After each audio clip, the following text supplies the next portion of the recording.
Hi everyone, welcome to our webinar today. The topic for today's webinar is State Leadership in Clean Energy, SMUD's Energy Storage Shares, and Smart Energy Optimizer programs. We have with us a guest speaker from the Sacramento Municipal Utility District, also known as SMUD. And then we also have with us speakers from the Clean Energy States Alliance, also known as CESA, which is the organization hosting this webinar. This webinar is being presented through our State Leadership in Clean Energy Awards webinar series. And we'll talk more about that in just a moment. But before we get started, I'd like to first go over some quick housekeeping notes. All of our attendees for this webinar are in listen-only mode. You have a couple of options to join the audio portion of this webinar. You can call in using a telephone, or you can connect using your computer, mic, and speakers. You've got an orange arrow circled here as part of your webinar console. You can click on that to minimize the webinar console if you'd like to see the presentation full screen. And you can also click on that to expand the webinar console. And one of the things that you should know how to do on your webinar console is submit questions and comments. We'd love to hear from you. We're going to save some time for Q&A following our presentation, about 15 minutes for that, and we'd like to answer as many audience questions as we can. So type your questions in when you think of them. Don't wait until the very end. We'll get to as many questions as we can. And a final note, this webinar is being recorded. We'll send you an email within about 24 to 48 hours with a copy of the webinar recording and a PDF of the slides. And we'll also be posting all of those webinar materials on CESA's website at cesa.org/webinars. So with that, I'll now pass it over to our first speaker, Warren Leon. Warren is the Executive Director of the Clean Energy States Alliance, and he's going to start us off. Warren? Hey, thanks very much, Samantha. And what I'm going to do is tell you a little bit about CESA and tell you a little bit about the SLICE Awards, and then I'll be turning it over to Todd Alinsky-Paul, who'll be moderating this webinar and introducing our guest speaker. If we go to the next slide, CESA is a national membership organization composed of public agencies across the country. We have representatives in 20 states, and you can see them here, their logos up on this screen. And one of the things we do through the Clean Energy States Alliance is to, every other year, administer the State Leadership in Clean Energy Awards program. Any of the CESA member organizations is able to submit an entry of a program that they think is exemplary, that's the type of thing that other public agencies across the country should be doing. We then collect these entries, and they're judged not by the CESA staff, but we put together a team of distinguished independent judges from nonprofit organizations, government agencies, and industry groups to evaluate the awards. And you could see pictures of the award winners from this time around. And if we go to the next slide, you can see the programs that did win awards. We had an award for the California Energy Commission's Renewable Energy for Agriculture program. We had 3 awards that coincidentally focused in different ways on solar for under-resourced communities, Energy Trust of Oregon, the Massachusetts Clean Energy Center, and Massachusetts Department of Energy Resources, their Mass Solar Loan Program, and the Michigan Department of Environment, Great Lakes, and Energy. They all won awards for programs related to solar for those underserved audiences. And then the New York State Energy Research and Development Authority won an award for the offshore wind program. Our final winner, not in terms of priority or importance, but alphabetically, was SMUD's Energy StorageShares program. And to introduce the webinar with them, I'm turning you over to Todd Alinsky-Paul of the CESA staff. He's a senior project director here. Thanks, Warren, and welcome everybody to the webinar. I'm very happy to be able to introduce the topic and speaker for today. We have with us James Frasher, Senior Strategic Business Planner from SMUD. James has over 12 years of battery management system experience. At SMUD, he's part of the Distributed Energy Strategy group, where he focuses on the integration of energy storage and other distributed energy resources into SMUD's overall grid strategy.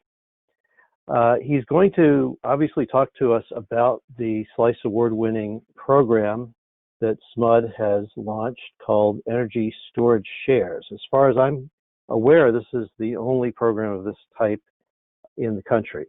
And it's a very interesting new model and sort of a virtual storage model. And I think it'll be quite interesting to a lot of people. And in addition to that, he's going to talk a bit about a second program called Smart Energy Optimizer, which is for residential customers, whereas the Energy StorageShares program is for commercial customers.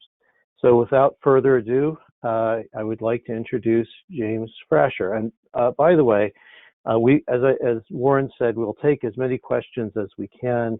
Please type them in as they occur to you. And at the end of the presentation, I will relay as many of them as I can, given the time we have, and James will answer them. Okay, and so James, I'm passing the mic to you.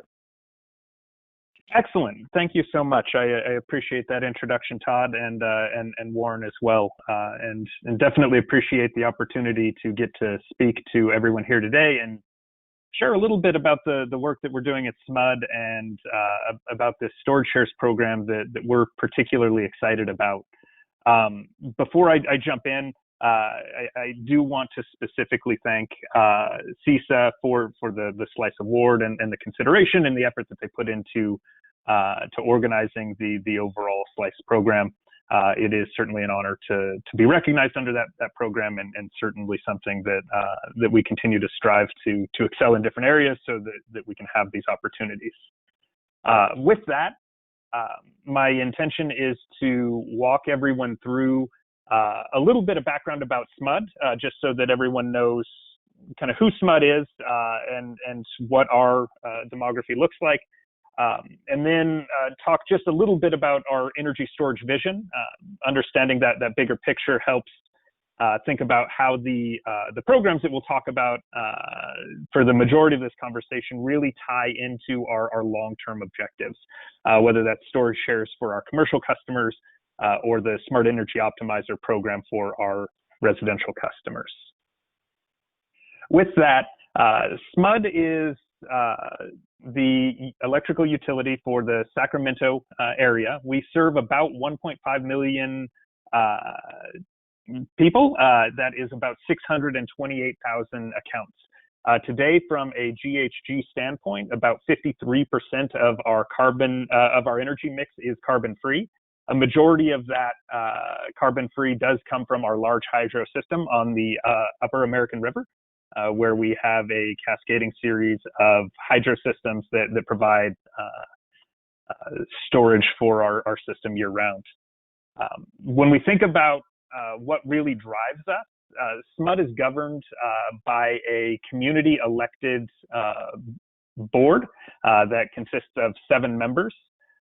We are not for profit, and we are owned by the community. So we are really driven by serving that community. In 2008, that elected board adopted an IRP that established a net zero carbon target by 2040.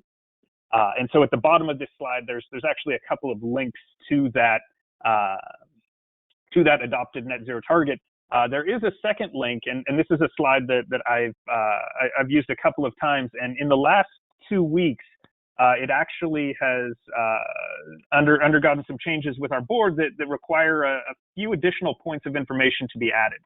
At the end of July, our board recognized a climate emergency and adopted a declaration that has now directed staff at SMUD to look at solutions that could provide a carbon neutral future by 2030. So significantly reducing our carbon reduction beyond this 2040 goal, and really striving to do everything that we can to bring this low carbon, sustainable future into reality as quickly as possible. Being out here in California, as I look out the window, I can hardly see down the street with the amount of smoke from the fires that are going on here. So this is something that is, I think, both important for Sacramento, but the larger environmental economy, and so it's something that we believe really strongly about, and we think that energy storage is going to be a significant component of that story on how we achieve this low carbon and carbon neutral future. This conversation at SMUD is not, or this conversation around energy storage at SMUD is not something that started just in the last year or two. Our conversation around energy storage goes back as early as 2001, when we began investigating a large pumped hydro system that would have provided 400 megawatts of energy storage.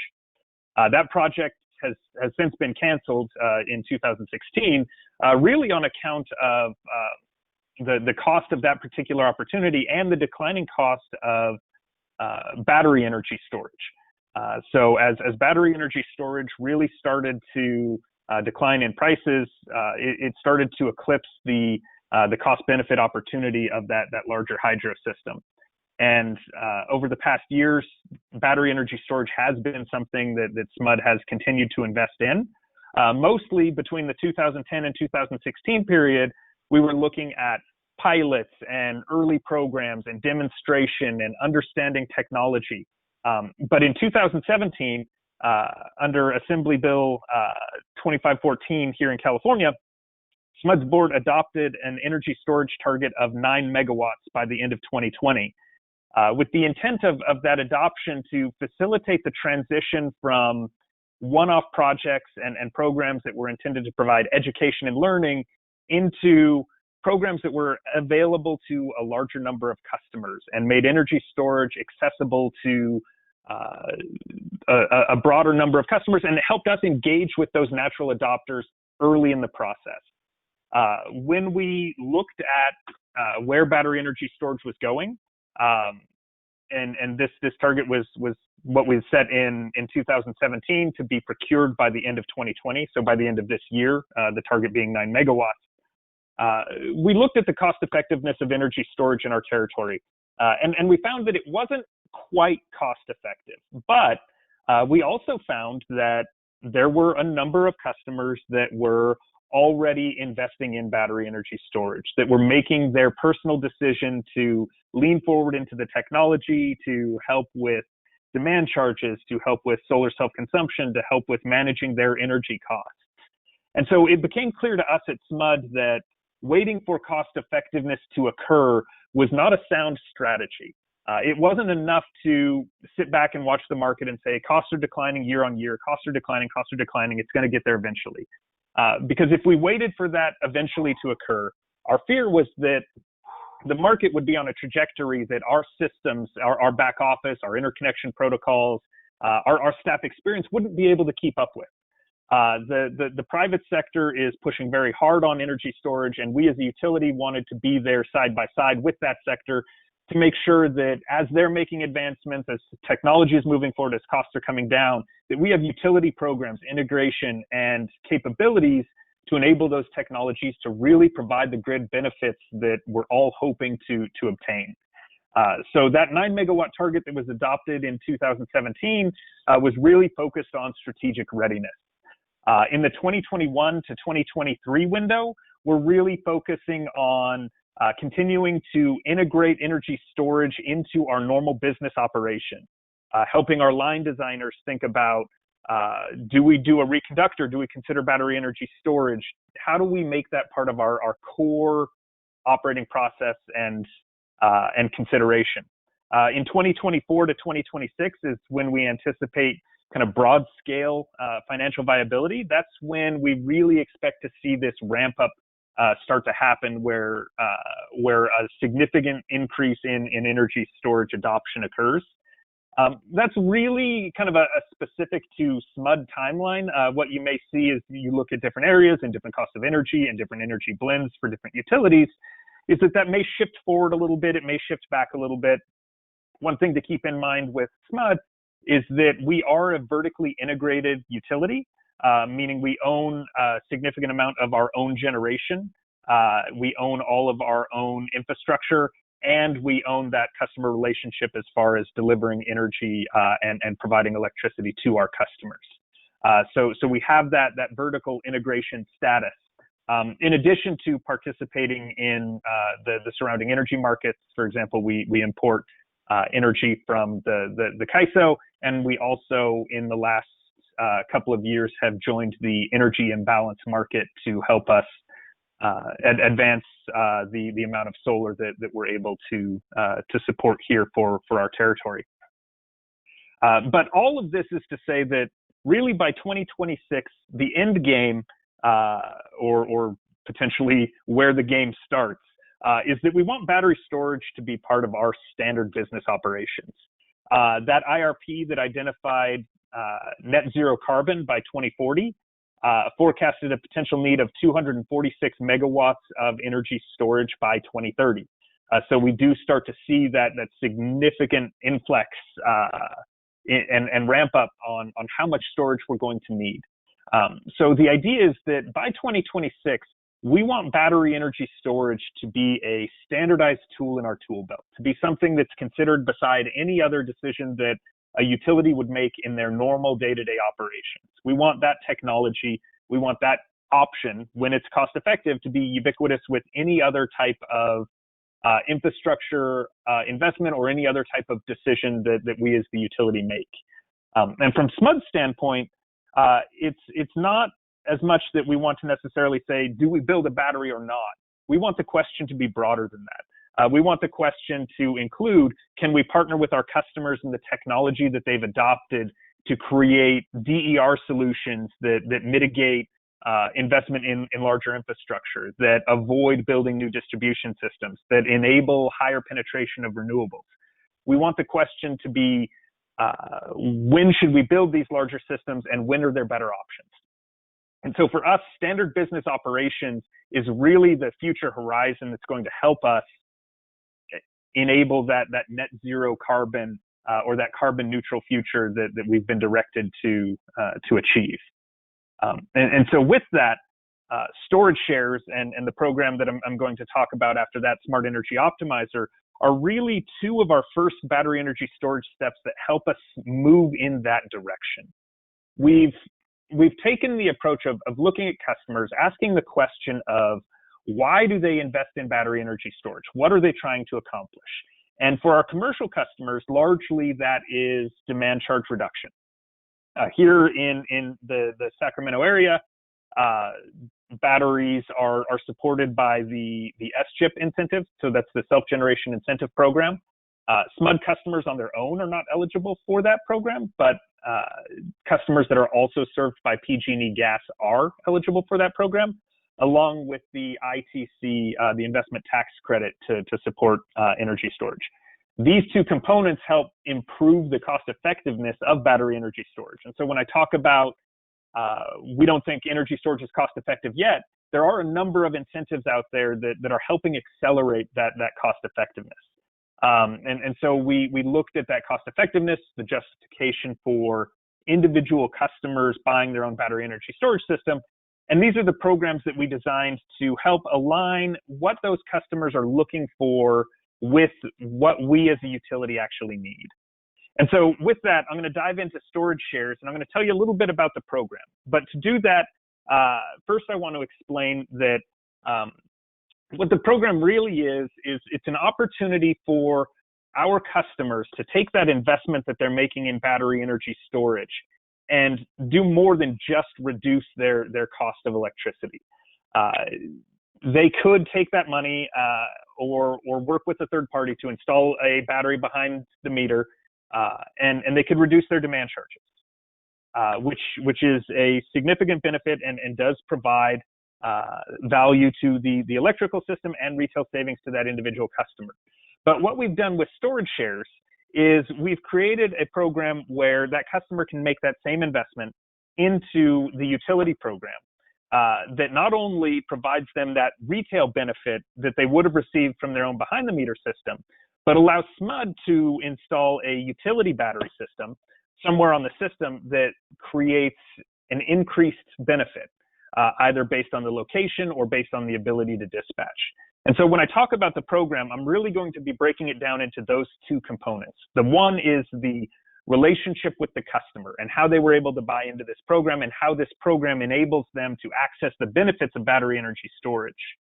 And on the other side, I'm going to talk a little bit about that utility battery system and how SMUD investing in the battery system, aggregating the payments from the participation payments from a number of these customers together into a single system allows us to get better value out of that battery.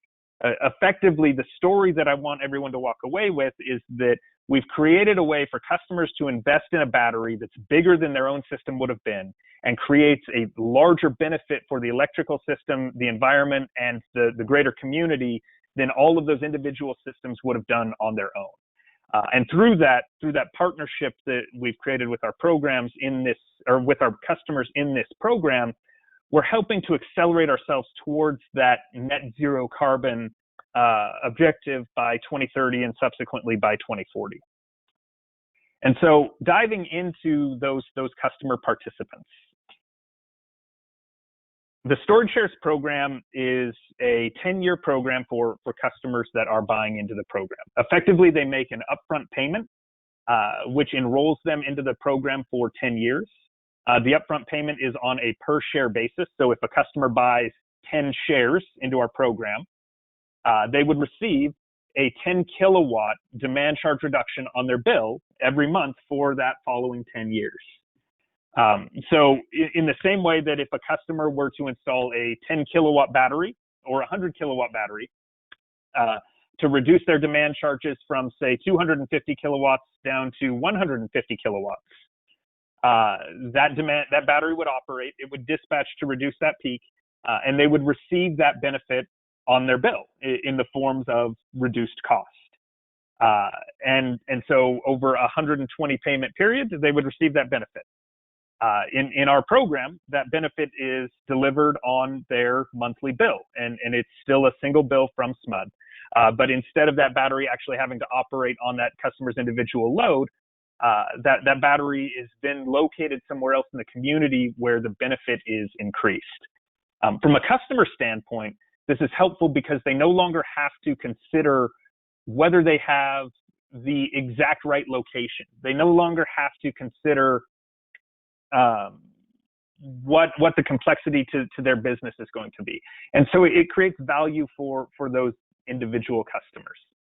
On our side, when we think about who these target customers are, they're similar customers to the customers that would be looking to buy that battery in the first place. Customers with a low load factor and high peak demand. Customers in locations with low grid needs. This is something that's important to us when we're thinking about this program, low grid needs.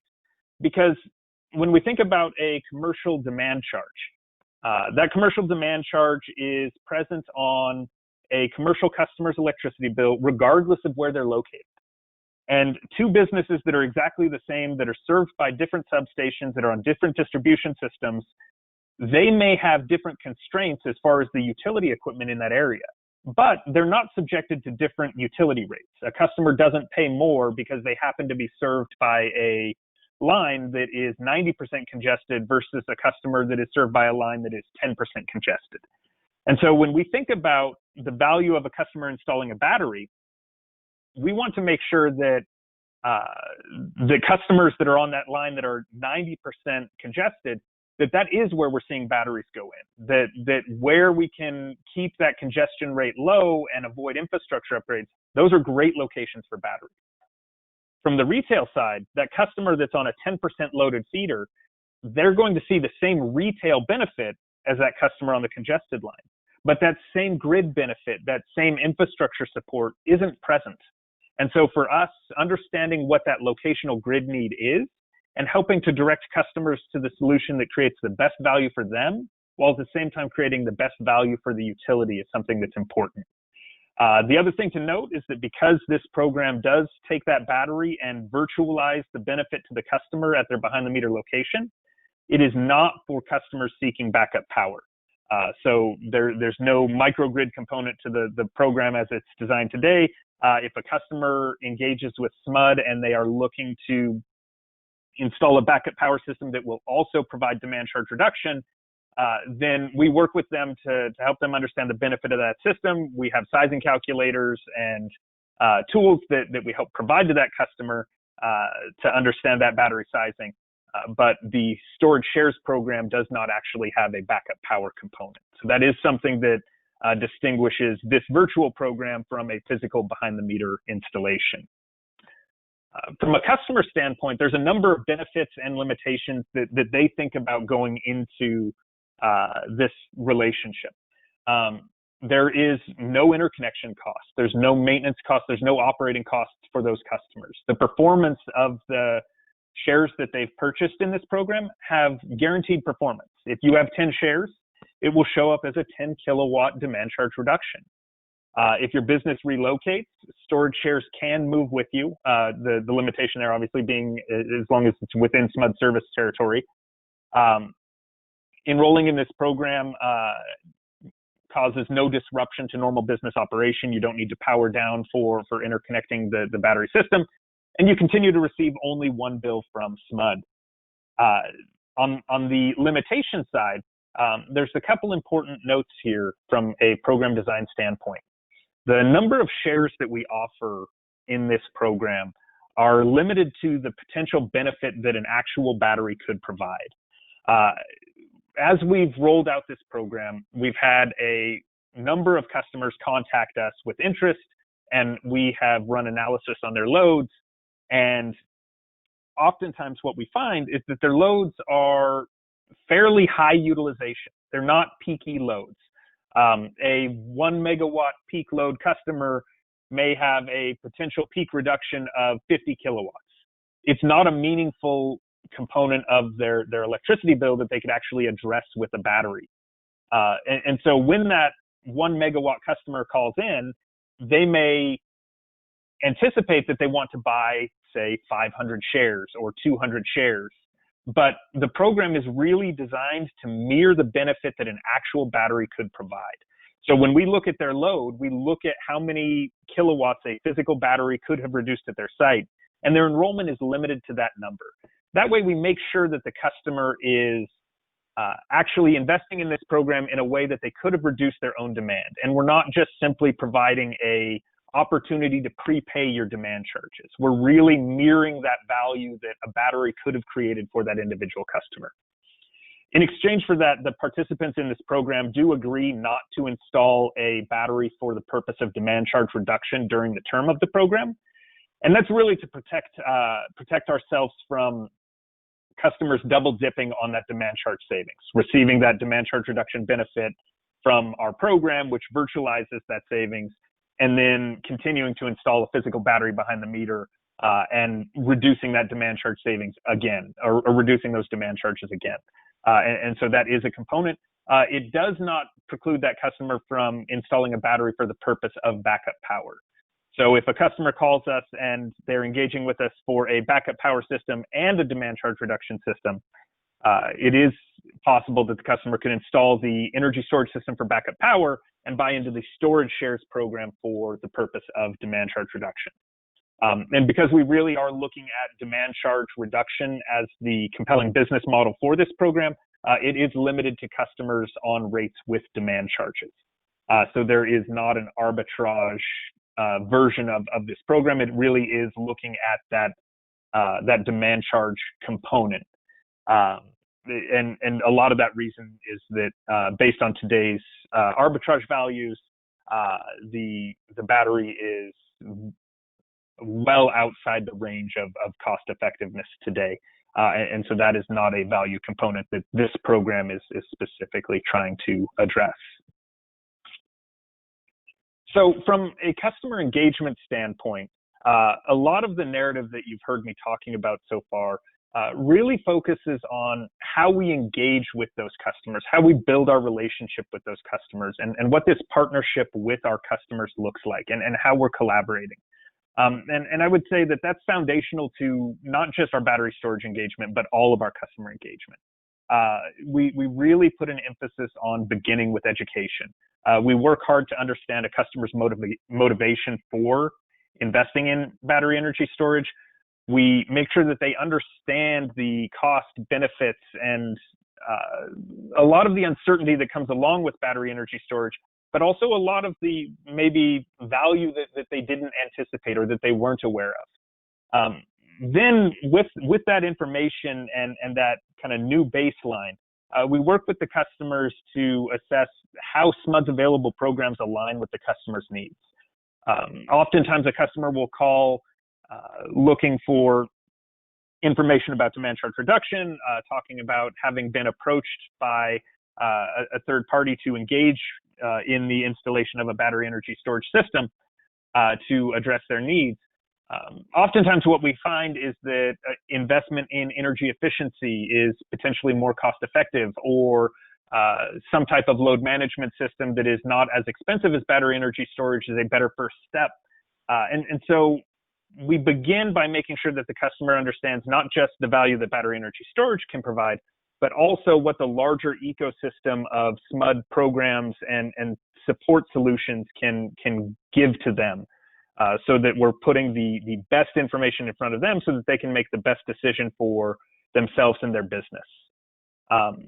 Once we've worked with that customer and we are on the path towards investigating battery energy storage, SMUD maintains an internal battery sizing tool, which helps us look at that customer's actual load for the last year, and it evaluates the effectiveness of a battery energy storage system. It looks at what their peak load, when their peak load occurred in the last 12 months, what size battery system would be needed to help address that peak load, and how far down that peak load could actually be reduced.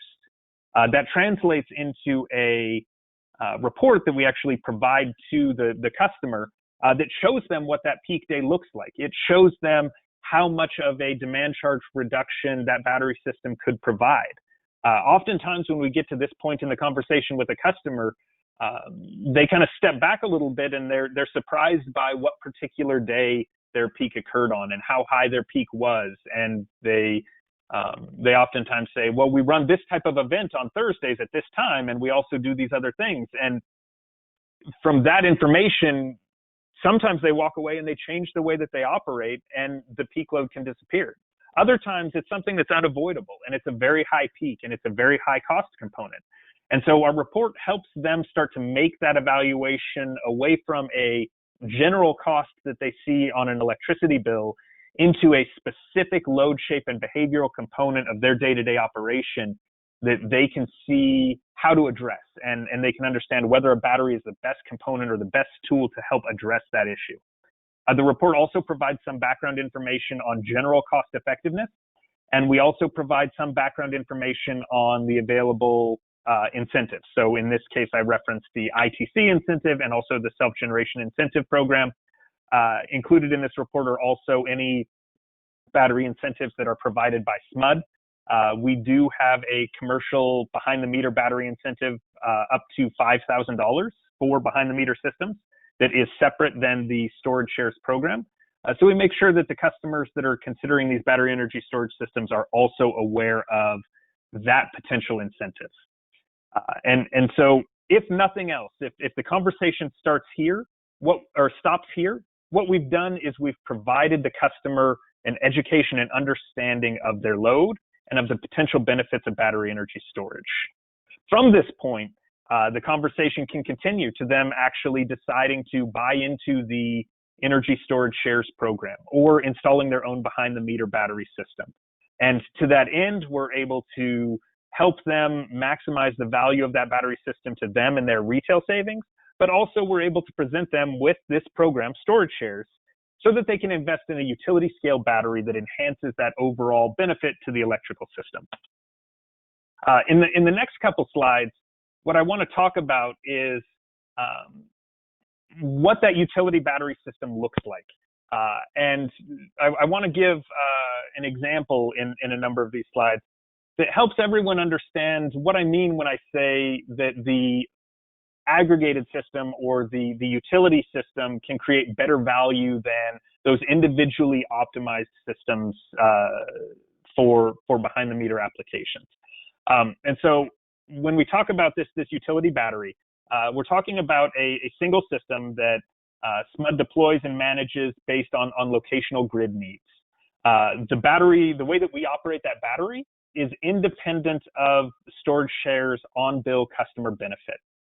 This tends to be a tripping point for a lot of different customers. They think that because we're taking their payment into the program, combining it with other customers' payment into the program, along with investment from SMUD, and then installing a battery, that battery is going to dispatch somehow based on their actual load. And that's not the case. The battery operation is actually independent of that customer's individual load at that point. The battery is going to do the thing that it needs to do to create the optimal benefit for the overall electrical system. So that may be PV self-consumption, that might be infrastructure support, that might be supporting the energy imbalance market, it might be providing load serving capacity for the overall electrical system. It could be any one of those things or others, but it doesn't necessarily have to line up with what that customer is doing at their individual business. Their credit is separate from that physical battery's operation. When we do procure that battery system, because we are procuring a single larger system instead of several smaller systems, the price for that larger system does benefit from the economies of scale. And effectively what we've done through this program is we've turned that battery into a supply side resource that supports the electrical system instead of a demand side resource which shapes customer loads and affects our forecast.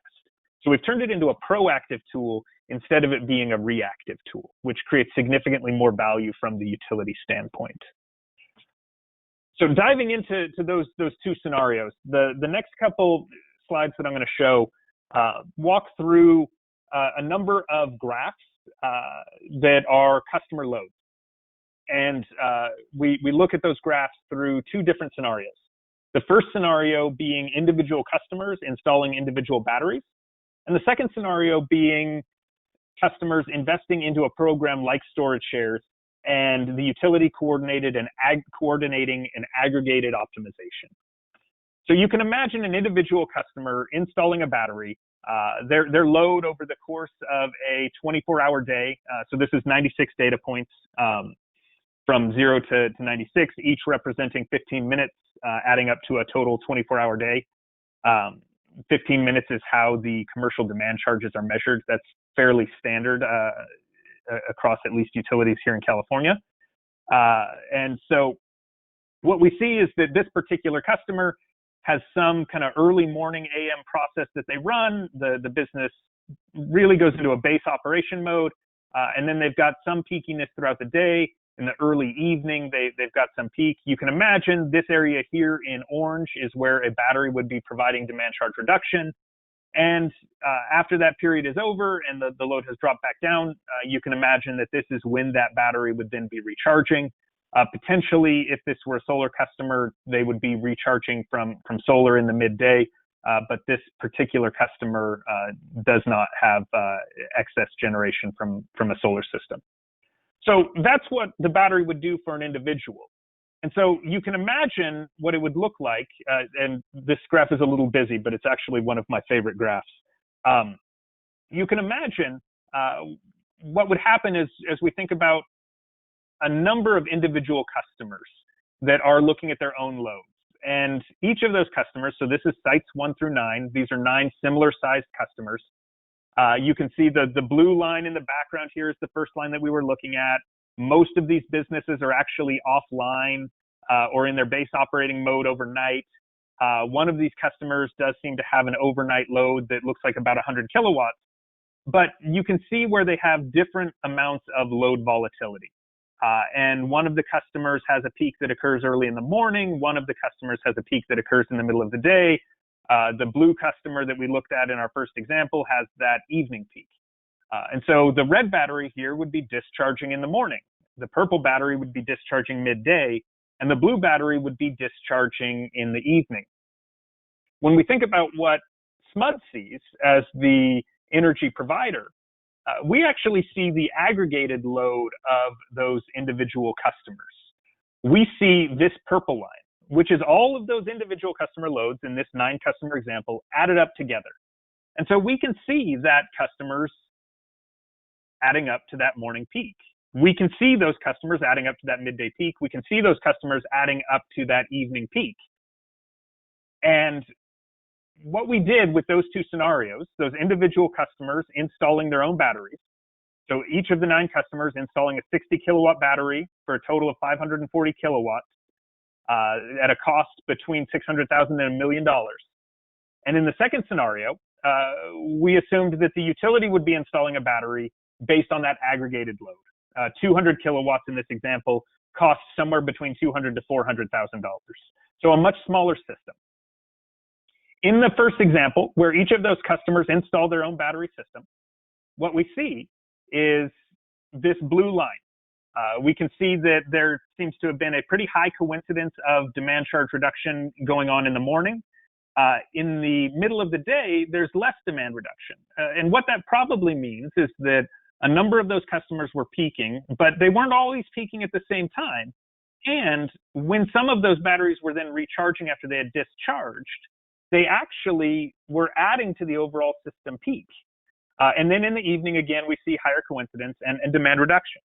So you can see how those individual batteries, all doing their best effort on an individual basis, did indeed reduce the overall system peak from what was about 1,120 down to about 1,020.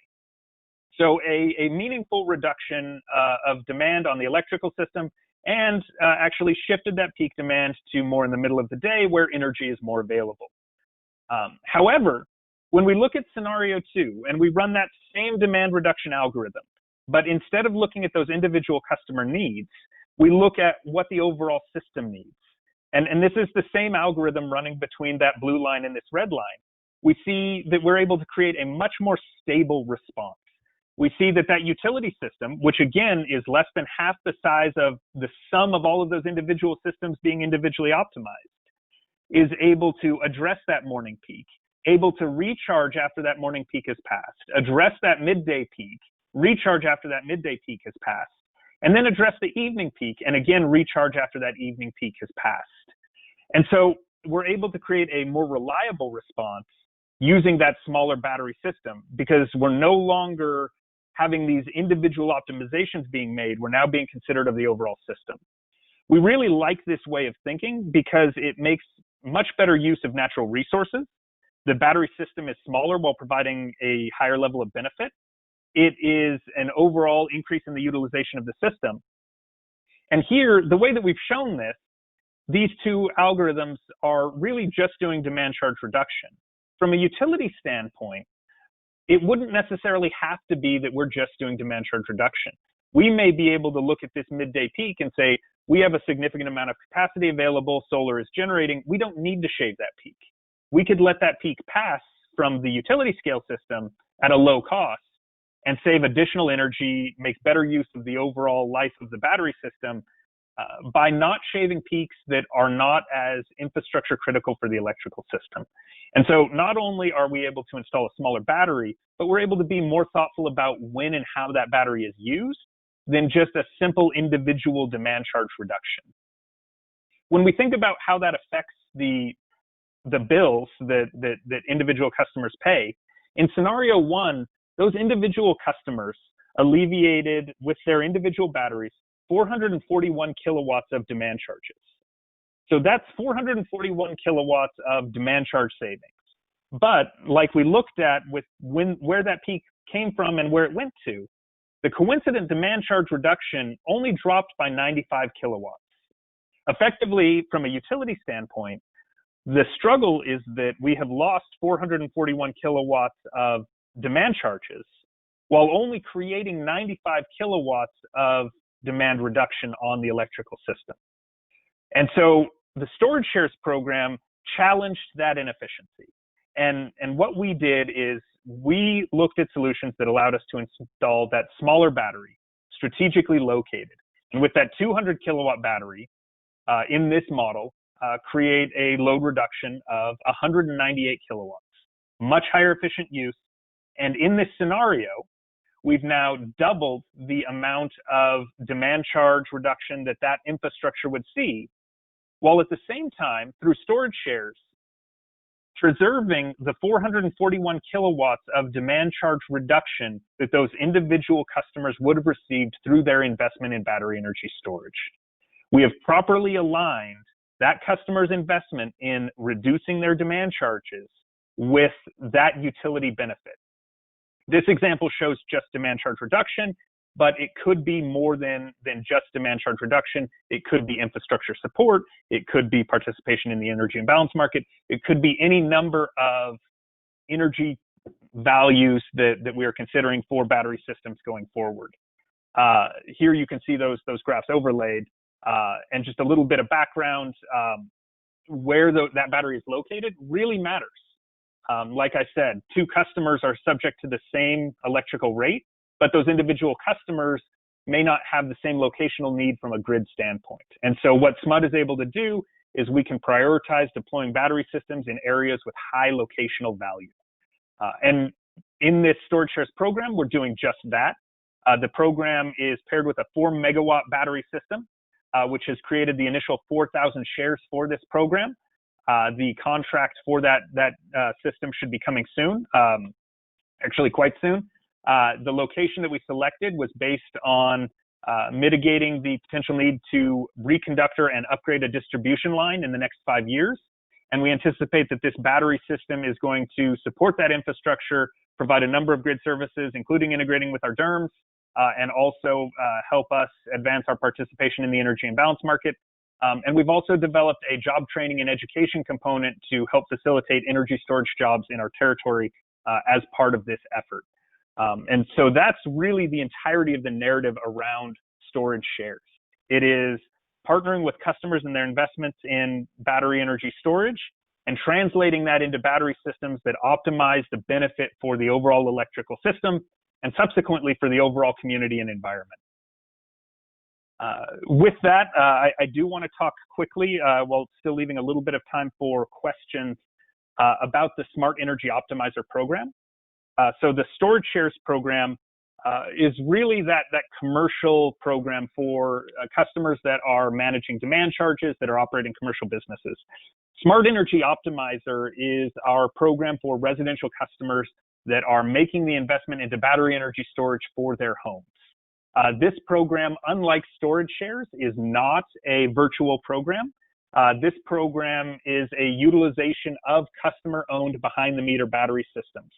And this is really what we look at as our first step towards a virtual power plant that is built up of these residential energy storage systems. Obviously, when we talk about virtual power plant, battery energy storage is kind of first and foremost in that conversation.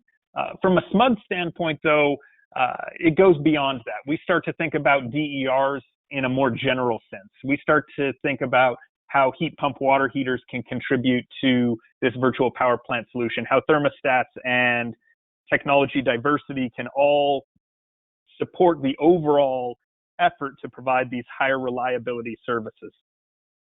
The Smart Energy Optimizer program specifically looks at battery energy storage systems, and we use a day-ahead price signal to align the dispatch of the battery with the anticipated grid needs.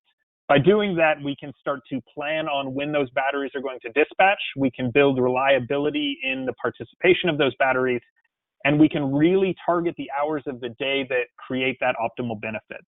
One note with this program is that we do allocate just about half of the battery system for the customer to be used for backup power. During our early market research with these residential natural adopters on battery energy storage, one of the major drivers is personal resiliency and personal backup power. And so we wanted to make sure that any program that we designed for our residential customers really took into account that desire that they have for resiliency and reliability. And so we didn't want to have a program that forced their entire battery to dispatch into a utility service if that's not the entire value proposition that they have built into their system. And so we designed the program to be considerate of that. In 2017, SMUD began to and has since completed transitioning all of our customers to a time of day rate. So all of our residential customers are subject to a TOD rate. That TOD rate, as is often the challenge with electrical rates, is based on typical prices for energy, based on typical operating costs. But oftentimes it doesn't match grid needs perfectly. Our peak period occurs between 5 p.m. and 8 p.m. However, on an individual day-to-day basis, that peak period may actually be 6 to 8. It may be 7 to 9. It might be 4 to 6. It shifts around a little bit, and that's based on the level of hydro in our reservoir system. It's based on recent rainfall. It's based on weather conditions. It's based on cloud cover. And so there are a lot of drivers, but the base rate doesn't account for those day to day. And we've moved to a point with technology, and especially residential battery energy storage systems, where they have the ability to communicate. They have the ability to respond beyond just the behavioral intent of a time of day rate. And so what we've tried to do with Smart Energy Optimizer is to give information to those battery systems so that they can direct the dispatch of energy to those hours of the day that really create that maximum grid benefit. The program requires customers to commit to 120 events per year, where SMUD publishes that day-ahead signal to those battery systems, and the batteries dispatch based on that signal. And the other days of the year, the customer is able to operate their battery system to either arbitrage the rates or to be fully reserved for backup power. They can use the system for the purpose that they intended. The program itself includes a one-time incentive of $500 for a system between 1 kilowatt and 10 kilowatts. That incentive goes up to $1,000 for systems that are larger than 10 kilowatts. And then it provides a recurring monthly payment of $10 or $20 respectively for those individual customers. And I've provided a link here to our website so that anyone that does want to dive a little bit deeper into this program or follow on with some additional information about how this was implemented, that they can link through to that in addition to contacting me with other questions. And so those two programs combined really summarize our current efforts for how we're trying to deliver energy storage value to both our commercial customers and our residential customers, while doing so in a way that ensures long-term success on our environmental goals and creates optimal value for the community. Those are really the drivers for SMUD, and we're proud to be recognized through these types of awards for the efforts that we're making. And I would be happy to answer anyone's questions on the program. Great. Well, thanks very much, James, for an excellent presentation. We have a lot of questions. We'll do our best to get to as many of them as we can. So first off, somebody wants to know,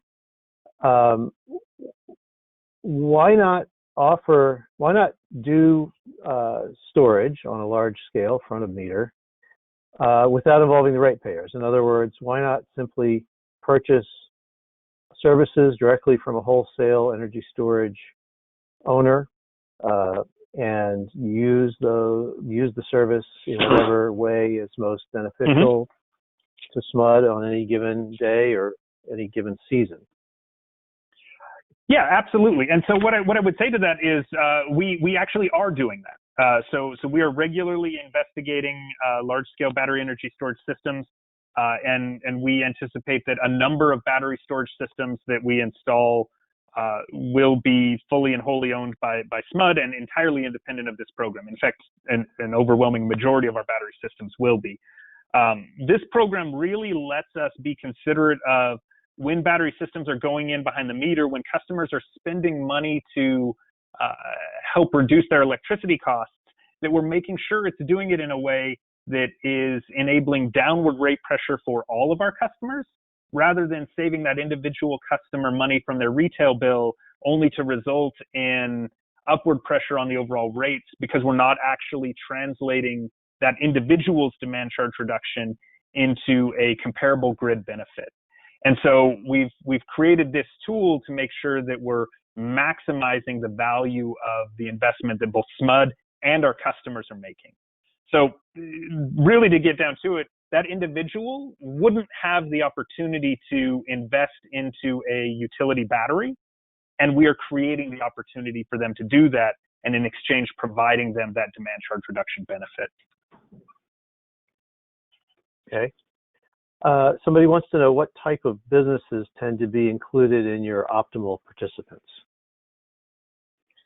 So we see a lot of process businesses that come in with demand charge reduction considerations, where they have standing processes that can't be disrupted and can't be time shifted.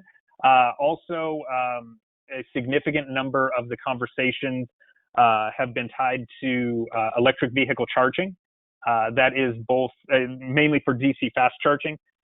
Electrify America was our first participant in this program, and they bought into the program to help demand charges for their individual charging stations. But also, as we're moving towards our carbon reduction efforts, we're looking at significant electrification of the transportation industry, which includes fleet operators, and they're looking at a lot of EV charging. And so EV charging is emerging as a potential to drive a lot of peak. And so those are some major businesses that seem to be recurring. Great. So I have a follow-up on that question myself, because I was curious. You said that basically customers can only participate if they would be able to do demand charge management on their own. In other words, the number of shares are limited, you said, to the benefit an actual battery could provide that customer behind their meter, and you have to have demand charges in order to participate. But you also said that the battery dispatch is independent of the participating customer's load curves, and that the benefits derived are really independent of any one customer. I mean, you're doing things like alleviating line congestion and addressing regional peaks and so forth. So given that, why not let customers participate if they don't have a peaky load or don't happen to have a demand charge management opportunity of their own? So the price of the shares is slightly less than the actual price of a battery that would go in behind the meter. And the reason for that is because we get economies of scale as we turn around and buy larger utility scale systems. And we also are really optimizing the operation of that system beyond just demand charge reduction. So if we allowed customers to buy as many shares as they wanted to, there would be no kind of lower limit. And we wanted to make sure that the program and that the shares that are available were available to customers that were actually looking at a battery, that it wasn't just simply a prepay your demand charges through this program type of opportunity, that we are addressing the need that a battery system would have been intended to meet. Okay, great. We have a number of questions about batteries for backup power. And obviously, as you noted, if you buy shares in the StorageShares program, you're not getting a resiliency benefit because you don't have a battery that's directly backing up your critical loads behind your own meter. But obviously, the resiliency benefit is one that's increasingly important to people with wildfires and associated outages and storms. You know, on the East Coast, we have hurricanes, you have wildfires. You know, everybody has concerns, especially with people working from home in the current pandemic situation with home health care supported by electricity. So a bunch of questions on this. And I'll try to combine them. Can customers get their own behind-the-meter battery for resilience purposes and at the same time participate in the Storage Shares program? If they do that, how do you know that they're not using it to reduce their demand charge? Is it just a kind of, handshake situation, or is there a way to determine that? And if they do that, are they, can they use that behind the meter battery during outages and so forth? How do you kind of resolve those issues? So yeah, absolutely. So yes, they can install a battery for the purpose of backup power. Yes, they can during an outage they can use that battery however they want. Once that battery is installed, it does go through our interconnection process, which has information about how that battery can be used. Depending on the size of the battery, there may be a sub-meter that gets installed that helps us monitor the activity of that energy storage system. And so those are just some of the things that we do to address that. And I guess we entirely agree about the importance of backup power and resiliency. And this may be foreshadowing a little bit for kind of the opportunities that we see with this Storage Shares program. In the initial deployment of the battery system, we're looking at a battery that is co-located near a distribution substation to support that system.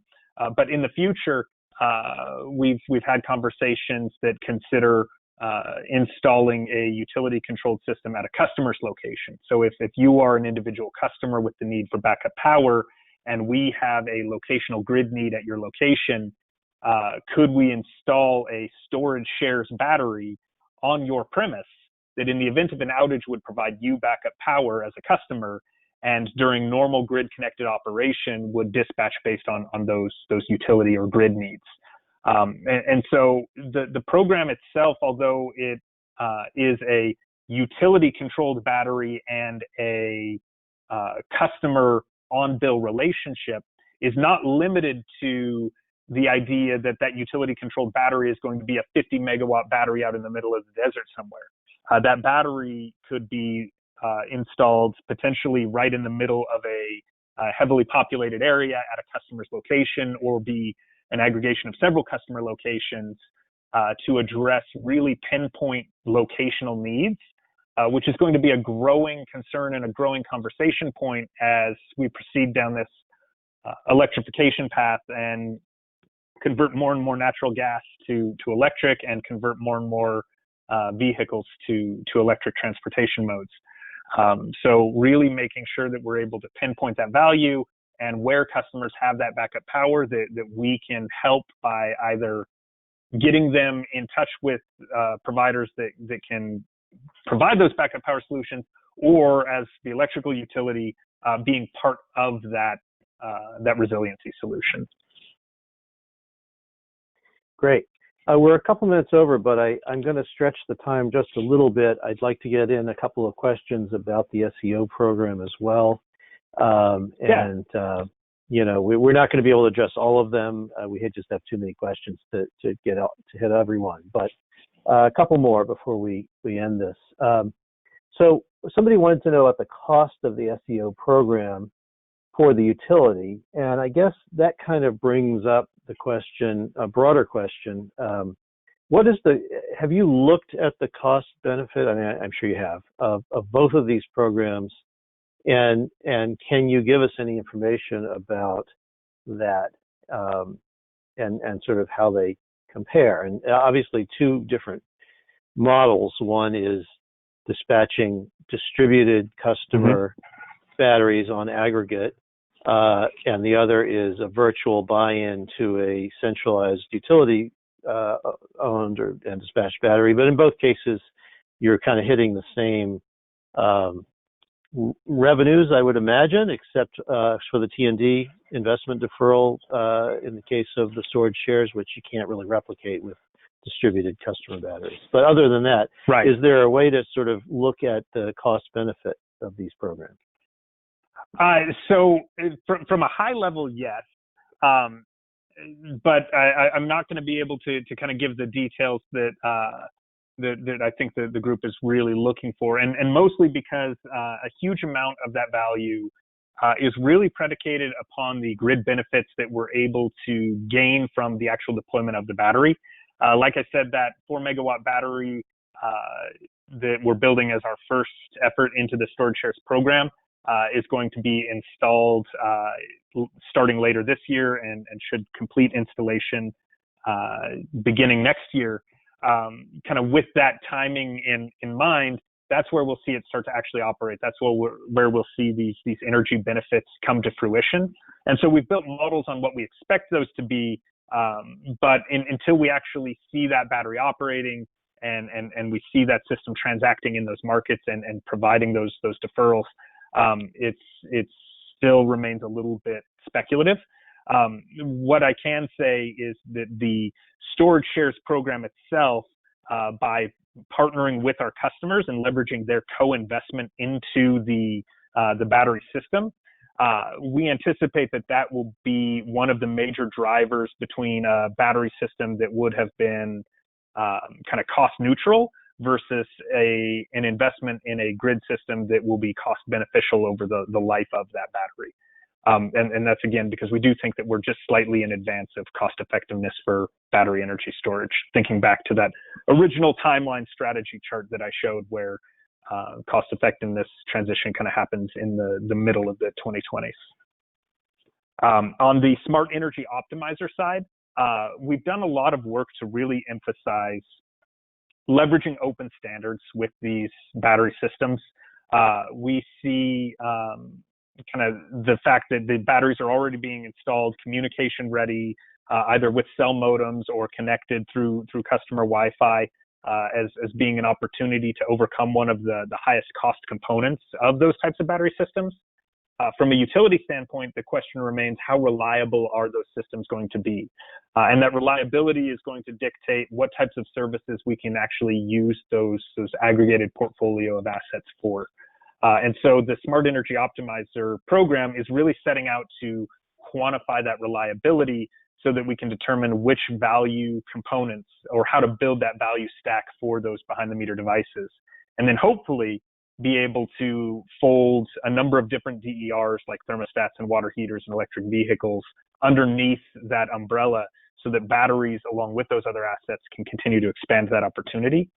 SMUD is making a $23 million investment into our ADMS and DERMS system. And as part of that investment, we're developing tools and interfaces that enable that type of value. So this is part of a bigger journey than just kind of the immediate value opportunity of SEO. And it's really thinking about where we need to be long-term in terms of interfacing with this technology. Okay, thanks. I'm going to ask one more question. While I'm doing this, I'm wondering, Samantha, could you possibly put up the slide that shows the URL for the webinar and our other CISA, reports and so forth, in case anybody wants to check that out? Thank you.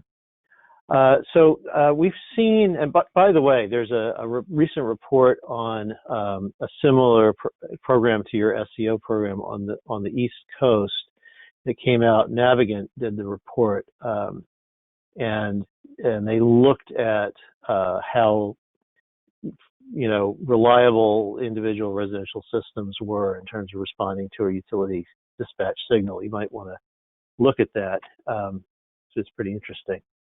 But I wanted to ask you about permitting and interconnection. We've seen that that's a hurdle for some of these virtual power plant type of systems where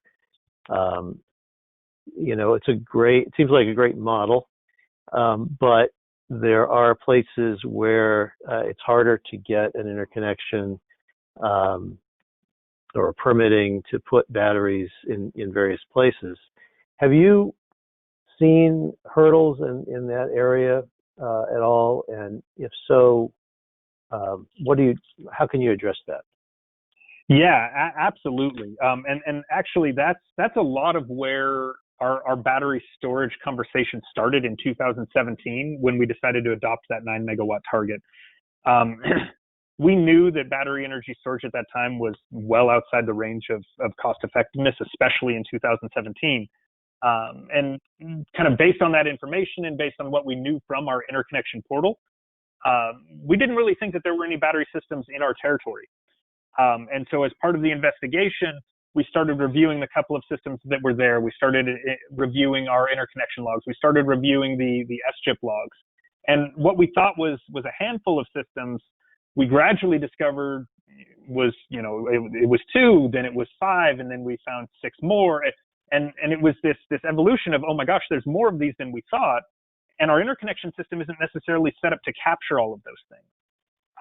And so what we really took on to do in that strategic readiness phase of our effort was to make sure that before that ramp up occurs, before we are jumping into the deep end of the pool, that our back office systems are ready for that scale up. And in 2017, we realized that wasn't the case. So one of the first things that we did, and this largely goes kind of unnoticed because we did it at a time where we were only getting 1 interconnection application a month, is that we entirely revamped our interconnection system to fully integrate with battery energy storage. We took all of the things that we had learned from solar interconnection, all of the enhancements and optimizations that we had made to that solar interconnection system, and we brought those over to battery energy storage. And so if you go to our interconnection portal today and you apply to install a new system, battery energy storage isn't something that you drop into the notes section at the bottom of the interconnection application anymore. It's not this kind of, if somebody decides to put it in, it gets in. We've actually got drop-down menus that have direct questions. Is there a battery energy storage system? Is it AC coupled? Is it DC coupled? We have a list of manufacturers that we've worked with to get all of their model number information incorporated into our website. And so to the extent that someone is installing a battery, today when they go into our interconnection system, they have the same exact experience as someone that's installing a solar system. And so we've delivered that speed and seamlessness to that interconnection process for battery energy storage that, quite frankly, took us 10 years to get to when dealing with solar. And so we've really put a lot of work into making sure that process, exactly as you described it, is both simple and seamless. Okay.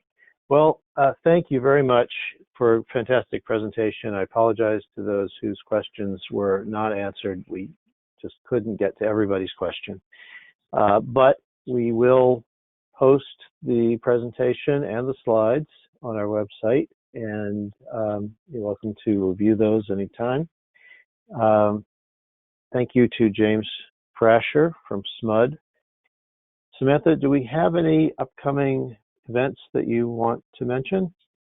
We have a lot of upcoming events, and so many of those are listed on your screen now. We've got more that are coming up too, but you can read about all of those on our website at cleanegroup.org/webinars or at cisa.org/webinars. The list will be the same in both places. So I do encourage everyone to visit our website for more info on these webinars and to register. Great, and I'm assuming some of the upcoming webinars will be other SLICE award-winning programs. Congratulations again to SMUD on their SLICE award, and thanks for coming to the webinar. We'll see you all next time.